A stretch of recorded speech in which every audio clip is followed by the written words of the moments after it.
Hi all, welcome back Shobha vlog Kannada ಚಾನಲ್ಗೆ ಎಲ್ರಿಗೂ ಸ್ವಾಗತ. ಫ್ರೈಡೇ ಮಿನಿ ವ್ಲಾಗ್ ಇದು. ನಾನು ಬೆಳಗ್ಗೆ ಹೆಲ್ದಿ ಡ್ರಿಂಕನ್ನು ಮಾಡ್ಕೊಂಡು ಕುಡಿತೀನಿ. ಇವತ್ತು ಬೆಳಗ್ಗೆ ಬಿಸಿನೀರಿಗೆ ನಿಂಬೆ ಹಣ್ಣಿನ ರಸ ಹಾಕ್ಕೊಂಡು ಕುಡಿತಾ ಇದ್ದೀನಿ. ಹಾಗೆ ದೋಸೆಗೆ ಸಪ್ರೇಟಾಗಿ ತಗೊಳ್ತಾ ಇದ್ದೀನಿ. ಮತ್ತು ತರಕಾರಿ ಸಾಗುನ ಮಾಡ್ತಾ ಇದ್ದೀನಿ. ನಾನಿಲ್ಲಿ ಕಡಲೆಕಾಳು ಮತ್ತು ಬಟಾಣಿ ಕಾಳು ಎರಡನ್ನೂ ಸೇರಿಸಿ ಸಾಗುನ ಮಾಡ್ಕೊಳ್ತಾ ಇದ್ದೀನಿ. ಇದನ್ನು ಬೇಯೋಕೆ ಇಟ್ಟಿದ್ದೀನಿ.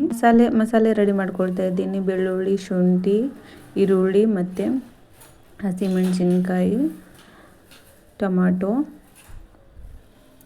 ಚಕ್ಕೆ, ಲವಂಗ ಮತ್ತು ಸ್ವಲ್ಪ ಗಸಗಸೆಯನ್ನು ಹಾಕೊಳ್ತಾ ಇದ್ದೀನಿ. ನಾನು ಇದಕ್ಕೆ ಕೊಬ್ಬರಿನ ಹಾಕೊಳ್ತಿಲ್ಲ, ಸ್ವಲ್ಪ ಗೋಡಂಬಿನ ಹಾಕೊಳ್ತಾ ಇದ್ದೀನಿ. ಸ್ವಲ್ಪ ಕೊತ್ತಂಬರಿ ಹಾಗೂ ಮತ್ತು ಪುದೀನ ಹಾಕ್ಕೊಂಡು ಗ್ರೈಂಡ್ ಮಾಡಿಕೊಂಡೆ. ಒಗ್ಗರಣೆಗೆ ಎಣ್ಣೆ ಹಾಕಿ ಮತ್ತು ಸ್ವಲ್ಪ ಸಾಸಿವೆ ಹಾಕಿ ಮತ್ತು ಸ್ವಲ್ಪ ಈರುಳ್ಳಿನ ಹಾಕಿ ಫ್ರೈ ಮಾಡಿಕೊಂಡೆ. ಮತ್ತು ಕರಿಬೇವನ್ನ ಹಾಕ್ಕೊಂಡೆ.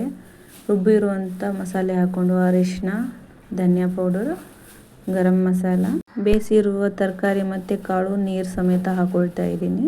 ಸ್ವಲ್ಪ ಉಪ್ಪು ಹಾಕ್ಕೊಂಡು ಸ್ವಲ್ಪ ನೀರು ಹಾಕಿ ಬಾಡಿಸ್ಕೊಂಡು ಸ್ವಲ್ಪ ಕುದಿಯೋಕ್ಕೆ ಇಟ್ಕೊಳ್ತೀನಿ.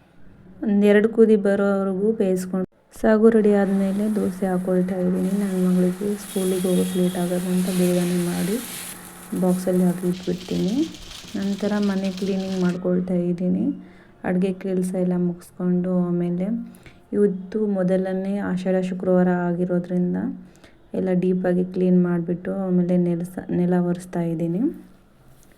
ನೆಲ ಒರೆಸಿ ಸ್ನಾನ ಮಾಡಿಕೊಂಡು ಮತ್ತು ಬಾಗಿಲಿಗೆ ನೀರು ಬೇಗನೆ ಕೆಲಸನ ಮುಗಿಸ್ಕೊಂಡ್ಬಿಡ್ತೀನಿ. ಯಾಕೆಂದರೆ ಪಾಪು ಎದ್ಬಿಟ್ರೆ ಕೆಲಸ ಮಾಡೋದಕ್ಕಾಗಲ್ಲ ಅಂತ ಪೂಜೆಗೆಲ್ಲ ರೆಡಿ ಮಾಡಿಕೊಂಡೆ. ಹಾಗೆ ಪೂಜೆನೂ ಕೂಡ ಮುಗಿಸ್ದೆ.